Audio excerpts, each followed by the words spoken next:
Good. Again, we are here again on the standard striking. That is our number 14. Okay, so 14 to 8 to 17. Okay, the chop. Yung chop na tinatawag. Meron tayong rising chop. Rising chop.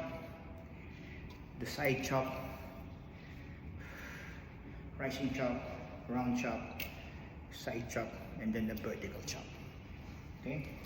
So again, kaya mo dito, open lang siya sa chop. Itong edge na to. Kita niyo yan? Yung edge na yan. Pinapatigas yan para kumapal siya. Maging kalyo siya. Kaya para pag tumama, masakit. So rising chop, simula din dito yan. Pataas. Okay? Nakaganting kamay. Ito yung more binabalik siya. Then run side chop. Lahat yan sa leg.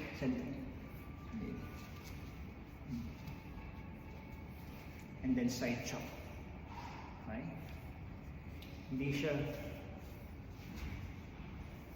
And then vertical. So vertical, padiretso siya. Boom! Hanggang. So, sa pinakagitna ng dibdib. Boom! Gitna ng dibdib ito.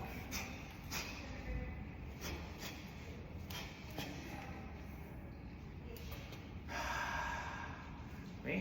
So I hope na naintindihan nyo yung pang chop. Nagamit yan. Mostly yan mga karateka.